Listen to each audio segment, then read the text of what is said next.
for a first-hand account on that win. Let's hear from their victorious mid laner and Riv. Thank you very much, gentlemen. Great cast on the day. I am joined by Fly High as they did just that over Echo Fox for a victory, a much-needed victory coming towards the end of the split. I have to ask you, expectations were high as FlyQuest came in and they started just pummeling people at the start of the split, but then things started to slide. How did you kind of right those expectations and stop the slide from happening here at the end?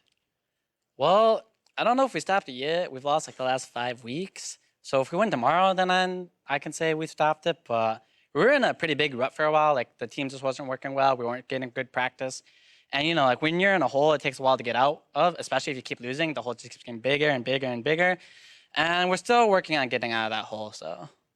Well, we've seen you under a lot of pressure before, taking a team all the way through a gauntlet. This season, trying to kind of climb a team all the way through. I have to ask you kind of what is more pressure in that sense? Knowing you kind of got to get to playoffs and then through, or was it less pressure going in through with Cloud9 and kind of just having fun with it?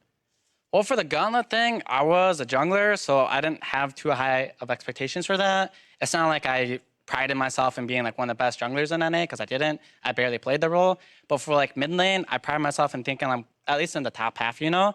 So I need to prove to myself that I'm still a good mid laner, where back then I didn't have to prove anything.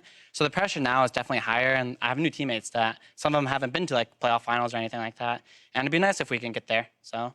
Well, you have one more win to make that happen. It's over TL. Is that going to be your playoff match? Will you be able to take down Team Liquid? Well, I would hope so. It's always a good time when we beat Double Lift, but it's been a while since I've beaten him, I think. So let's hope we can take him down. All right, Hi. Thank you very much for the interview. Congratulations on the win, and best of luck as you guys continue towards the playoffs. We're going to throw it to the analyst desk to break down that game. Thank you very much, Riv. With that 2-0 here for FlyQuest, High and the rest of the squad are in control of their own destiny moving forward. Kobe, as Riv mentioned, power to the people. If they do beat Team Liquid tomorrow, then they will clinch their playoff spot. Of course, seeding and all that will left to be decided, and we'll get into that more as the weekend progresses. Let's talk about this second victory here for FlyQuest just real briefly. This one a little bit more dominant than the first, but the Singe in the top lane, going back to that, looking for a little bit out of the top, and we saw the focus up there to no avail. Yeah, I mean, this was a pretty clear case.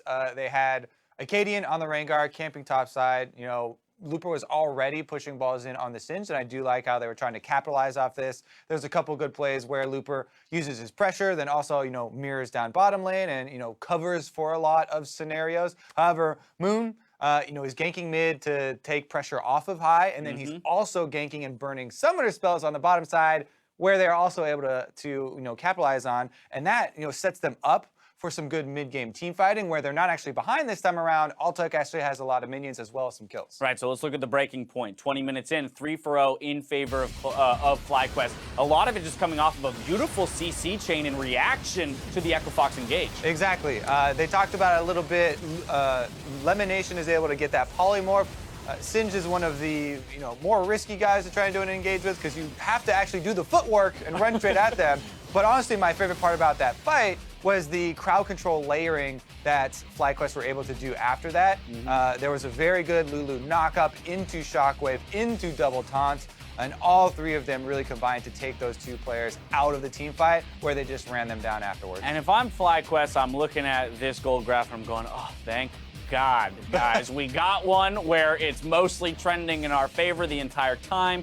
There's kind of a clean, you know, trend, kind of exponential trend in terms of continuing that gold advantage once we got a hold of it, as compared to last game where we saw the first half of the gold graph in Echo Fox's favor and the second half in FlyQuest. So not needing the comeback this time around. Exactly, and the area where it could have gone in Echo Fox's favor was obviously they're targeting Balls early, and he's on this Shen who's not going to have a lot of control of that top side. Balls back on a tank. You know, you can see he felt more comfortable. Even though he died in that first gank, he doesn't burn a summoner spell, he doesn't really get phased, and they still have good Shen ultimates to the other side of the map, so FlyQuest still, you know, played to their strengths there. And this time around, player of the game going to ALTEC, you know, with the changing landscape of the ADCs, we heard from Sneaky a little bit earlier in terms of loving that Blade of the Rune King change, feeling like he can put it on more champions. It also definitely feels like that field of ADCs, top tier ADCs, has expanded just slightly, but it's fun to see what the different ADCs now individually are like leaping at, right? Yeah. We got the Lucian players, but then we still have Heath on the Ashe utility, right? right? And then we've got the guys who want to play stay. Israel this game. Exactly, Woo! but we've got, it's kind of cool to see now some differentiation between the players themselves. Yeah, I know a lot of AD carry players are happy about the changes in itemization,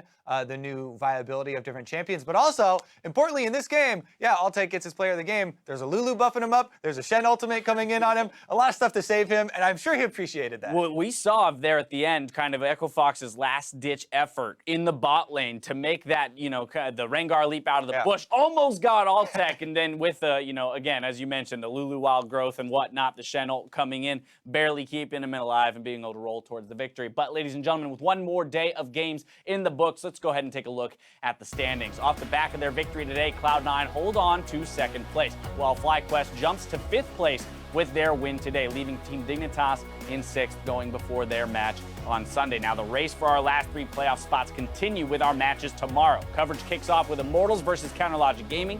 Then we have a battle for second place as Cloud9 goes against Phoenix 1. Over on NALCS 2, Doublelift and Team Liquid faces former teammates on TSM, followed by a match between Echo Fox and Envy. So it's important for me to note there that I misspoke earlier when I said that FlyQuest plays Team Liquid tomorrow. That match will take place on Sunday. Still in control of their own destiny for FlyQuest. I'm going to let this one slide, Dash. We just got to wait one more day, that's all. But in terms of the playoff race, and as was mentioned, there's still plenty of scenarios left to be discovered. I guess my question to you would be, within those matches that we've got going on tomorrow, is there a pivotal one that you're looking at, one that might be the most important in terms of determining this playoff picture? Honestly, the North American LCS, this split has been so close. I don't think there's a single one that I'm going to pick off. Yeah, everybody is excited, especially after the hype video for, Doublelift versus TSM, right, and the storylines in there. But I think there are a lot more other super interesting ones as well, especially with, Phoenix 1 on the rise. I want to see how high they can actually climb. Right, yeah. I mean, regardless of whether or not it actually has playoff implications, when we get to the Cloud9 Phoenix 1 matchup, that's going to be a fun one to really... Because even if, let's pretend C9 ends up remaining in second place just because of this game separation that they have, if Phoenix 1 beats them, a lot of people will be entering playoffs saying it's actually TSM and Phoenix 1 who are the top 2 teams moving into that playoff picture. Exactly. Standings going into playoffs is one thing. Performance during the playoffs, that's what actually matters. Actual power level. Ladies and gentlemen, for myself, the casters, the entire live broadcast crew, thank you for watching. We'll see you tomorrow for more North American LCS. Good night.